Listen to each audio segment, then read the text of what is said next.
अस्सलाम वालेकुम and welcome back to the channel. मेरा नाम है बासित। यूएसए में न्यू इमिग्रेंट अपनी जर्नी को डॉक्यूमेंट कर रहा हूँ वीडियो की सूरत में, ताकि कल का कोई न्यू इमिग्रेंट आता है या इस प्रोसेस में इंटर सकता है उसके लिए हेल्पफुल गाइड हो सके। तो आप जिस तरह देख सकते हैं इस वक्त मैं हूँ सैन फ्रांसिस्को एयरपोर्ट पर। तो हमारी वीडियो सीरीज़ चल रही है, तो अगर आपने वो वीडियो सीरीज़ नहीं देखी तो ज़रूर जाके देखिए। उसके प्रीवियस पार्ट्स यहाँ पर आ रहे होंगे, जिसमें मैं यूएसए से तुर्किया जा रहा हूँ इस्तांबुल। तो कई बेतहाशा उसमें भी यूज़फुल कंटेंट आएगा। लेकिन ये जो वीडियो है ये कंटिन्यूएशन ऑफ हमारी सीरीज़ है, जिसका है आपके सवालात मेरे ख्याल है, जिसके बेतहाशा पहले पार्ट्स आ चुके हैं। यहाँ पर कार्ड्स आ रहे होंगे, जाके देख सकते हैं। हो सकता है जिस सवाल का जवाब ढूंढ रहे हैं इस वीडियो में ना हो तो उन वीडियोज़ में हो सकता है।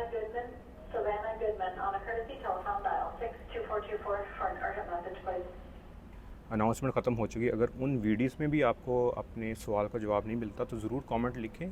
इंशाल्लाह आने वाली वीडियोज़ में हम उसको एड्रेस कर लेंगे। इसके अलावा यहाँ पे एक इंस्टाग्राम मेरा पेज आ रहा है, जाकर उसको फॉलो करें। उसके ऊपर भी मैं यूएसए की अपडेट्स और कंटेंट शेयर कर रहा होता हूँ। तो आज हम वीडियो को स्टार्ट करते हैं। तो पहले कमेंट पर आते हैं, कह रहे हैं कि उन्हें DS-160 फिल कर चुके हैं और अगला स्टेप क्या होगा, और वो नर्वस हैं इस प्रोसेस के लिए। अगले स्टेप में फ़ी का पे करनी होती है। तो DS-160 होता है नॉन इमिग्रेंट इंटेंट वाले जो लोग होते हैं उनके लिए होता है। जिस तरह हमारे जो होते हैं दूसरी कैटेगरीज, उसमें DS-260 होता है।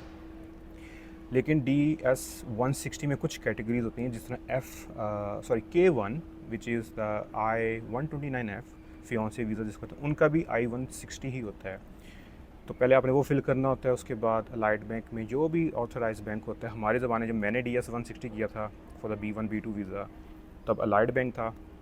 तो अब एम्बेसी की वेबसाइट पर देखिएगा क्या क्या मेंशन है, कौन से बैंक में वो जमा करवानी है, पैसे जमा कराने हैं। फिर आपको अपॉइंटमेंट वाला वो खुल जाता है कि आप अपॉइंटमेंट अपनी सेलेक्ट कर सकते हैं। काफ़ी डिलेज़ के बाद मिलती हैं और बड़ा स्ट्रीमलाइन प्रोसेस होता है। यूएस एम्बेसी इस्लामाबाद की जो वेबसाइट पर जो स्टेप्स हैं उनको बस फॉलो करते रहें तो आपका काम हो जाएगा। क्योंकि मैंने लास्ट टाइम जो 160 DS-160 किया था दैट वाज 2017, 7-8 साल पहले। तो प्रोसेस हो सकता है चेंज हो गया, लेकिन यही होता है। पहले आप DS-160 होता है, पैसे देने होते हैं और आपका इंटरव्यू होता है। इस इंटरव्यू के अंदर ही वो जो एप्लीकेशन है फिल की उसको रिव्यू कर लेते हैं और साथ अपने साथ डॉक्यूमेंट्स लेके जाते हैं। तो अगर आपका मुझे पता है ये जो कमेंट जिनका आ रहा है इनका K1 है, तो मेक श्योर कि आपका जो एविडेंस है, फॉर एग्जांपल आपकी चैट्स हो गई,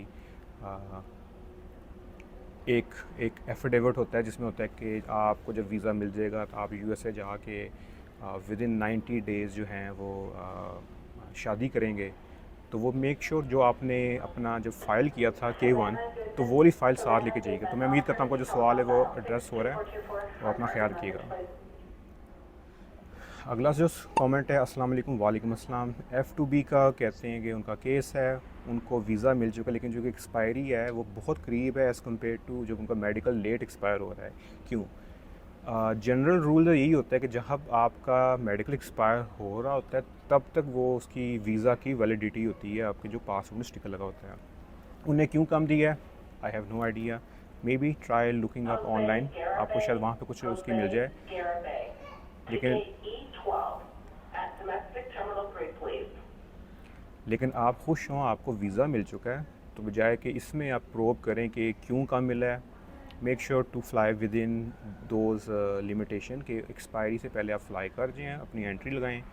और अगेन बहुत बहुत मुबारकबाद, आप उन लकी लोगों में से हैं जिनको इंटरव्यू के अलावा अप्रूवल मिल चुकी है। एंड होपफुली आप इधर होंगे, तो वेलकम टू यूएसए।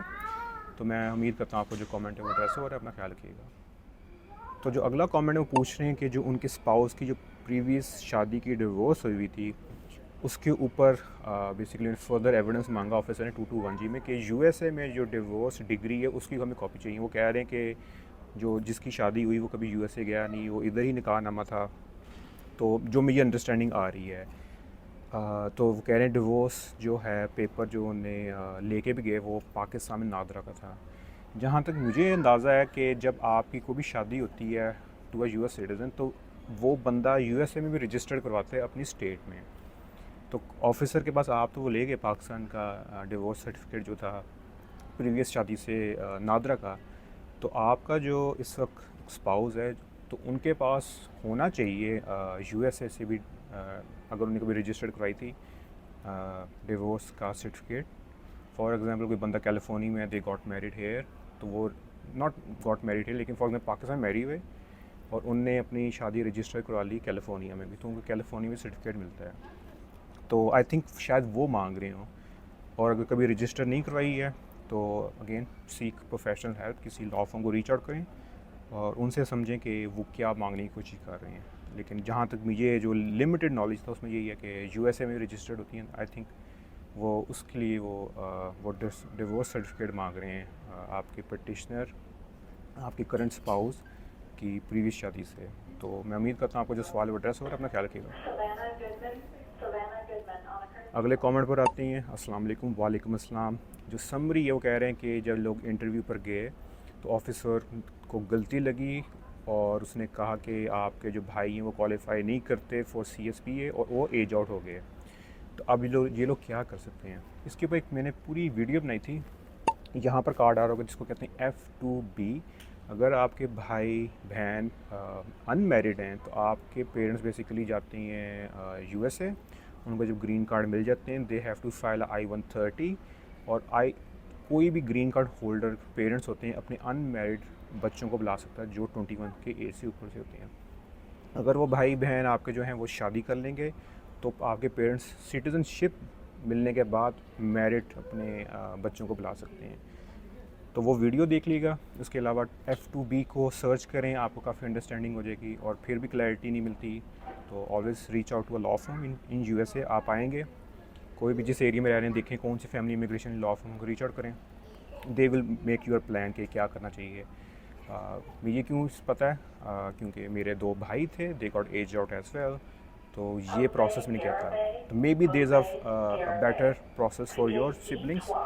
तो ज़रूर आप अपने जो है ना किसी लॉ फर्म से रीच आउट करें। तो मैं उम्मीद करता हूँ आपको जो सवाल है वो एड्रेस हो रहा है।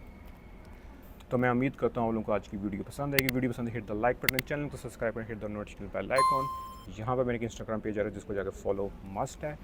इंशाल्लाह ज़िंदगी रही तो आपसे मुलाकात होगी वीडियो में। तब तक मैं इजाज़त, अपना ख्याल रखिएगा। टेक केयर, अल्लाह हाफिज़, बाय बाय, पीस आउट। जितनी अनाउंसमेंट हो चुकी हैं अब मेरा ख्याल हमारा भी वक्त आ चुका है, तो चलते हैं और हमारी जो दूसरी सीरीज़ चल रही है उसका कंटेंट शूट करते हैं। तो आपसे इंशाल्लाह अगली वीडियो बाद, अपना ख्याल रखिएगा।